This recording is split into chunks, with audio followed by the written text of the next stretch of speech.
Hello everyone, welcome to this special episode of Extra Time TV as we come to you from our very own channel, Extra Time TV.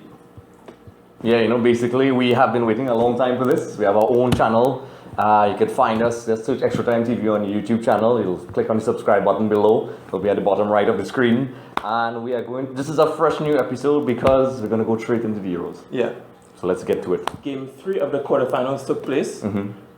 Italy took on Germany in Bordeaux. Yes, the Azzurri. Yeah, in the west of France. And the game ended 1-1. Germany took the lead actually. Yes. Fine goal from Messi Özil. But Italy leveled thanks to a penalty by Leonardo Bonucci. Fisheye, as I like to call him, Ozil. I don't know if you're offended or not. Trinidadians like to call him Fisheye. Germany basically defies statistics today. The record said that they've never defeated Italy in a major competition. Italy is one of those teams. I hate to use the stereotypes. The English media like to say, the well-oiled machine of the Germans, and the Italians are always defensive. That drives me crazy. I thought Italy in the last couple of years have been very, enterprising with their tactics. From Prandelli to now Conte. Germany, got the goal. I think there was a brief lapse when they got the goal when he came down the wings. Yeah. Gomez is a player I criticize a lot. He was very influential in the goal. And I think eventually the better team won. It was amazing, a penalty shootout for me. I went straight to the end. Yeah. I've never seen a penalty shootout where so many penalties were missed and you still won. Yeah. That's crazy for me. But I think the deserving team went through. Yeah, Germany missed 3 penalties. Yeah. And also key players missed penalties. Yeah. Schweinsteiger, Müller, these guys usually score. But in the end, they became victorious. And it all came down to a missed shot from Matteo Darmian. Yep. Manuel Neuer saved it to his left. And then up stepped Johannes Hector. And he sent Germany through. Yeah, but how can we not forget? I can't believe we didn't even mention this in the first place. Zazza. My favorite guy, Sassuolo ex-player now at Juventus. He did it before, but I just knew he was going to miss. He did the whole and then he just skied it, and I was like, oh God. I was like, Buffon is going to have his hands full, literally. But before the shootouts, I was looking at the game, and I always thought that Italy were going to have. I was not confident about the goal scoring ability in penalty shootouts. Long gone are the days of having, the Vieiris and the lethal strikers. Yeah. And it showed, and then eventually in the end, Buffon could only do so much. And he guessed right on the final goal. Yeah. But in the end, the Germans showed their steel and got through. Yeah, Buffon guessed right on all of the penalties, but was just a whisker away from them. Yeah. And in the end, when you looked at it, I think that Germany, in fact, were the better team. Yeah. Throughout the game, you saw that Germany, their tactic, and I'm going to really praise Joachim Löw for this. Yep. Because he changed his entire formation, his entire lineup and tactic. Now, what happened was that he actually matched Italy. Yes. Now, we know Germany pushed off back 4, but he started with 3 centre-backs in Hoedes, Boateng and Mats Hummels. Yep. But what that did, it actually neutralized Italy and prevented Italy from playing their game. When you come in the game, you usually think, hey, Italy's going to neutralize the other team. But Germany actually did that. And yes, the viewers may look at it and be like, okay, they're stifling and they're not playing their normal way. Yeah. But what it enabled Germany to do was to actually stop Italy from scoring and limit Italy in what they do best, which is build from the back. Yeah. And Germany started with 3 strikers up on that fabled Juventus back 3. Yeah. Because Özil, Müller and Gomez, they actually matched up with Bonucci, Bazzagli and Chiellini. Yeah. Thus eliminating their presence and eliminating the ability to pass through the back and hit their 2 center forwards, which they normally do. I was really impressed. As I said, I really criticized Mario Gomez a lot. I thought he had no business still being in international football. Yeah. But today he showed his, he may not be in my eyes the greatest goal scorer ever, but he showed his multi-dimensional side of him. Setting up the goal, his ability to create space. He reminded me of Palacio a little bit for Argentina. And it seems as if, the German coach he understands his players. Just to build on your point, I was really impressed with him if you go back to the World Cup. He played the three at the back, and you could see Pep's influence on German football, where they can play different variations. Germany plays really attacking, exciting football now, and the back three didn't work. He put Lamb back in. He put him back in the left back position, and it worked. And he did the same thing. His decision making is spot on. That's really good. That's the difference between winning and losing. Coaches have such a critical time. All their decisions are always criticized. And he made, as you said, he switched to the back three, and I think it was brilliant because at certain points, even though Italy was attacking a lot, Germany looked, although Italy did create some chances, Germany looked a bit more efficient. And I hate to use that term because that's usually generic. The Germans are efficient, but in a good way. And in the end, it paid off. I think it could have been done and dusted, but Buffon had an amazing save in the second half. An amazing save. I don't know how we stopped that, but my opinion is that Germany, the winner of this game, is going to win the entire tournament. It's a shame, I have a soft spot for Italy because I love Syria, but in the end, the better team won. Yeah, we're big fans of Syria, but we need to look at this point. Italy came into the game missing a lot of key midfielders. Before the tournament, their first choice midfield, Marco Verratti, Marchisio, and Montolivo, they didn't even make it to France. And during the tournament, De Rossi and Candreva, they were injured. So when you look at it, Italy was severely understrength in the midfield department. And those were linchpins. I mean, those guys are. I think if they played, it would have been a different game. That's my opinion. It reminds me of the last Euro when, it wasn't for the entire tournament, but Thiago Motta. And Thiago Motta was actually suspended for this game. He's a bit of a hothead.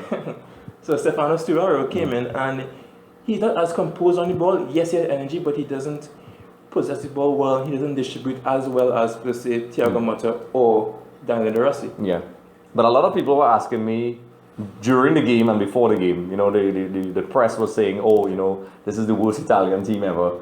I disagreed with that. It's not the best Italian team ever, I could say that much. But for fans of Syria, if you look at all the players, there's a lot of young players. And I think this is, if you're an Italian fan, I think they exceeded expectations. And they show that they are capable of going really far. And I think that they should be excited about what's going to happen in the future because, we know Conte is gone. So I think Italy has things to look forward to. I think they did themselves proud in the end. We'll see how that goes. But for now, Germany is moving forward. And we'll see how it goes. Italy, going forward, they have a good opportunity. But they have the players. But I'm not too hell-bent on Gianpiero Ventura coming in. It's going to be a drop in the level of coaching afterwards. Because Conte got these players up for it. And Die Mannschaft, they are now favorites to win the Euros. I think they're gonna grow. They may not dominate teams like people say. People keep saying Germany keep crushing people, but they get the results. The coach gets it right. I think he's a perfect fit for the kind of Germany. A lot of people saying, which is another topic we'll discuss. That that's not really a Germany. It's a world 11. They have players from Turkey and Poland and Gomez and all these guys, Boateng and these guys. Some people saying, listen, that's just how the world is. My issue is that it's ironic that a powerhouse like Germany, has to resort to that. But that's a whole other topic by itself, which we'll discuss another time. So, what we're going to head into is the next topic. Let's now review the first quarterfinals. Poland took on Portugal at the Stade Velodrome. The game ended 1-1 thanks to a second-minute goal from Robert Lewandowski. Then a great goal from young sensation Renato Sanchez. And a lot of people were criticizing Lewandowski. It was like, he's not having a great tournament. He scores in the second minute. That's what he does. And the game went to penalties, and Portugal became victorious in the end. And when what was a victory that meant that Portugal, in regulation time, drew all 5 games. And still made it to the Euro semi-finals. I know this is a topic Kevon and I discussed off the air. One of my issues, I have pros and cons about the third place thing. The tournament has been expanded, as you all know. That'll be a separate topic we'll talk about. I love it, by the way. I love and hate it. Like, for example, Portugal being where they are. Yes, it adds drama. We discussed that at length. That it adds, no longer is the last day a foregone conclusion. A lot of tournaments, teams play and we already know that Team A is going to go through, so the game doesn't make any sense. Now the last game matters more. But the fact that Portugal also, the other side for me, that's just me, that's my opinion. So Portugal came third, and by normal tournament standards, all it has been done before, Even in Copa America, when they had the actual normal format, there is a best third place team. So just to balance off the figures. But it just feels wrong that they came third. They're not winning in open play. And eventually, I think their luck is going to run out. I think they're really limping. And I also think the draw is working out kindly for them. I think Poland is probably, in my eyes, the most difficult team. Maybe. And, they won on penalties. So I think they're going to get shown up. But we'll see. I think Portugal has not really done anything pretty spectacular in the tournament. But to their defense, I think the coach deserves a lot of credit because, ignoring the group format issues aside, I think Portugal are not trying to be something they're not. They know that they're not the perfect squad and they're playing to their strengths. They're not going to go and try and attack teams and try to blow them away and do the Ronaldo thing. I think it's ugly, it's not pretty, but they're getting the results. Yeah. Portugal and coach Fernando Santos. Yes. Remember, this is a coach that took Greece to the quarterfinals of the Euro 4 years ago, and he also took Greece to the second round of the World Cup 2 years ago.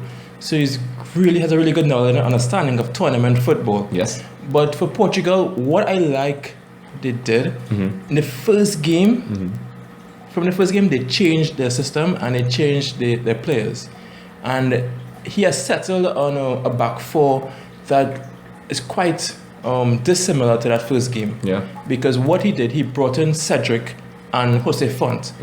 In the first game, Vieirinha started, made a mess of things against Iceland. So he was dropped, and Jose Font comes in to partner the other centre back in Pepe. And Ricardo Carvalho dropped to the bench. And in midfield, he had the goal to actually drop João Moutinho. Yeah. Which João Moutinho, Andrew, he's such a tactician, Yeah. so good on the ball. Drop João Moutinho. I was shocked about that. Yeah, It's one of my favorites. Adrian Silva.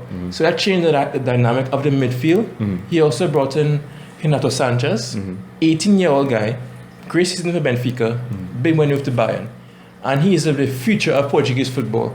And we know Portugal lack a out-and-out number 9. So what he did, he played Ronaldo and Nani up front as centre forwards. Yes. So in the future, what he can do is, as impact players, bring on Moutinho, bring on Ricardo Quaresma. Yep. And that defeat of Poland, I see, for Poland, let's talk about Poland a bit. Yeah. Through the tournament, I see where Poland, they started games off great. If you look at the game against Switzerland, they got the lead, but from the 30th minute, they began to tire. And after that, they just sat back and defended. Yeah. So I see a trend with Poland. But Poland coming out of the Euros, if I'm a Polish fan, I see a lot of positives. Yep. 4-4-2 was great for the coach. And Grosicki on the left-hand side. And going forward, Arkadiusz Milik, the Ajax striker, he was great. He scored the first goal of the tournament for them. Yeah. And his partnership with Lewandowski was good because before, in previous tournaments, Lewandowski did all on his own. Yep. But with Milik, he had a partnership, and that partnership enabled Poland to target and to do well. Remember, in the group phase, they did pretty good as well. So, going forward, Poland, they're okay. Portugal, we'll see how they face off against Wales in the Stade Lyon on Wednesday.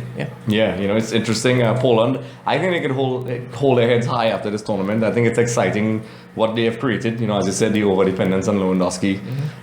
Portugal eventually came away in the end. They shouldn't feel hard done. Maybe they will probably think they could have probably tried to muscle it out for the 90 minutes. But fitness has been an issue. They seem to not be able to sustain the tempo for 90 minutes. Maybe it's a game plan, and the coach knows his team. You could assess the fitness before the tournament. A lot of people, a couple of weeks before the tournament is where coaches assess their teams and realize this is the plan. You see it with some teams know they can't keep, pace with superior teams. So they tried a strategy, it didn't work, I guess. I think it did pretty well. So as we know, Portugal won, and they're going to face off against the next team we're going to speak about.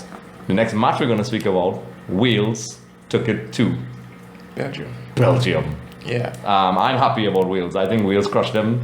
And we have a little flag. Yes. Welsh. Yes, we're Welsh. Apparently we have some love for the Wales. The Welsh. Yeah. I think everyone in England wishes they had a Welsh uncle right now. I was trying to find a nickname and it never came out. Yeah. Yeah, whatever.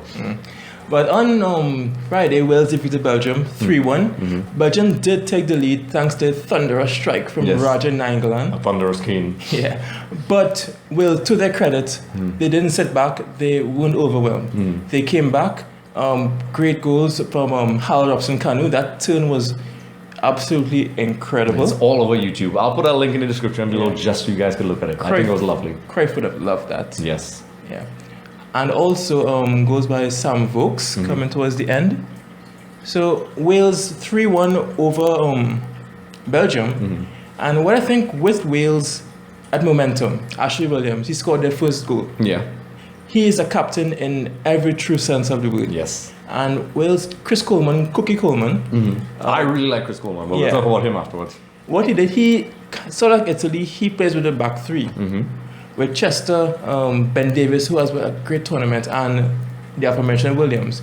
Plays with the wing backs, and in the midfield with Ramsey, with Welch Paolo, Joe Allen, and up front you have again Bale and Harold Robson-Kanu.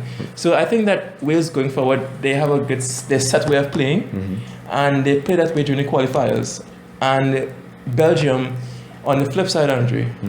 Belgium, they're just... What do you think about Belgium? I don't know. I remember I was very disappointed with Belgium in the last World Cup. Oh gosh, I mean, we know Argentina is my team. I try to be impartial, but I was expecting back then that Belgium was going to be a real problem for Argentina because of they have really great players from front to back. They're physically massive players. There's even a picture on Facebook where you could, well, not Facebook, on the internet, of Mascherano. Basically looking like a midget compared to Fellaini and those guys. And they didn't really do anything, and I passed it down to tournament inexperience. It's like maybe, you know, teams need to gel. It's like those club teams that spend lots of money. This time around I was expecting them, alright, so they have some tournament experience under their belts. They're gonna, and then when I saw the first goal, I was like, wow, the Roma man, what a lovely goal. And I think that goal really took away the shackles from, you know, the game itself. And it allowed the Welsh to open up, because I think it was very tactical at first, and they looked not scared. They never looked scared. I think Chris had his team, you know, set up really well. Chris, like if he's my friend. Hey, what's up, Chris? So basically, I was disappointed with Belgium because they never really looked like they were ever going to score. I was very confused about their play down the wings. You know, Will Mutz, I call him Will Nuts because he's crazy. I think he was not the right fit for the team ever. He never showed the, you know, we spoke about the German coach, we spoke about the Portuguese coach. He didn't seem to have that. He looked clueless. He reminded me of, you know, the Dutch in the, I think it's Euro 2004. Dick Advocaat? Yeah, not Dick Advocaat, I can't remember, for whatever reason. But he looked tactically... Yes. Oh, 08, yeah. Oh, 08, well, whatever. Great, Oh, wow. I got it wrong. But 2008, where he's an example of a coach who didn't know how to adjust tactically. And that's where you see the true, you know, where coaches get their money. The Boca Juniors striker has defended the Barcelona stars' retirement from international football, hitting out at the Argentine Football Association for their poor leadership. Tevez had the following to say: "The AFA is an absolute mess. We have to put ourselves in his position. He's tired, and that's normal. I also got tired of the national team a few times. We have to give him time. It is obvious that we need him. After a few games have passed and everything at the AFA is a bit more organized, perhaps the national team can seduce him back, and we will be waiting for him." What do you think about that, guys? Wow, you know, I think Carlos Tevez knows what he's talking about. He's a guy who has, a lot of people are focusing on Messi right now. But Argentine number 10, as we said before, they've had a lot of pressure. Tevez is one of those guys who walked away from the national team. Tevez openly walked away from the national team and even criticized the AFA. And the AFA has a tendency, and this is where we could capitalize on the previous point, where Messi is claiming, and all the guys are coming out to support him. Tevez just further cements what I was saying before, that I expected Messi to kind of retire. That they were basically doing nonsense, and the players would go and represent the national team. Very much aware of the situation, and they would capitalize on their patriotism. But the players would eventually have enough and walk away. Apparently they seem to be very professional, knowing that all this was going on. And Tevez, you know, further adds to that. Tevez, you know, is a guy who at one point was taunted as the next number 10, although Riquelme came in. And for him to come out, as other players as well came out. But I think Tevez is showing the public now. Messi has shown courage to walk away. And Tevez is showing, listen, he's behind Messi. He understands the situation and gives further insight into how bad things really are at the AFA. Yeah. I think El Apache, Carlos Tevez. Yes. In his past, he hasn't been afraid to come out and to speak his mind, and he speaks the truth. Yeah. Because if you look at his time at Man City, also he spoke out. And with respect to Argentina throughout the years, look at the build up to 2002 World Cup. Yeah. It was also quite built with turmoil. Yeah. But the AFA's actions, Andre, I can draw parallels with the Mexican Football Federation, because when you look at how their treatment of the players, how they treated Carlos Vela, who was nowhere near the Copa America squad or last year's World Cup. World Cup 2 years back. And their treatment of LP, Chicharito Hernandez. Yes. Because he literally had a media ban, so he didn't speak to the Mexican Association. So it shows you how important having a well-run federation is for a player. Because with a well-run federation, you can do your stuff on the field and not worry about external factors, externalities that could hamper your game. So you are more composed and more focused on your job at hand. Yeah, like my friends at Mundo Alba Celeste, we did a couple blogs with them, so you guys could check them out. I'll leave a link in the description below. People who really follow Argentine football obsessively, like myself. From the general outlook, yes, they have problems, but they have very legit problems. They have had problems a while now. There's been huge criticism of Julio Grondona. A lot of people say, Trinidadians who follow Argentina say, and that's not my exact words, he's the Jack Warner of that region, because there's a lot of irregularities, a lot of guys have quit. And I was telling people outside Messi retiring, which is the main thing, a lot of players as well stepped away, Aguero, Di Maria and so on. And it gives me, it's not the same situation, but it reminds me of Trinidad when they came back from the 2006 World Cup, where they had some issues. It was obviously a different issue. And the players, got together and they were willing to quit. And unfortunately, they were blacklisted, which is a whole other topic. And I think it's the same thing. I think the players are letting the AFA we've had enough. And you all keep treating us terribly. And it's time the public knows, because the reason why a lot of people don't know this, I keep saying things that people don't know. But before the Copa Centenario, Argentina almost did not even play. And people still didn't really, they kind of were distracted by the tournament itself, and they didn't realize why. But they have very real problems. Money disappearing, the treatment of the players get blacklisted.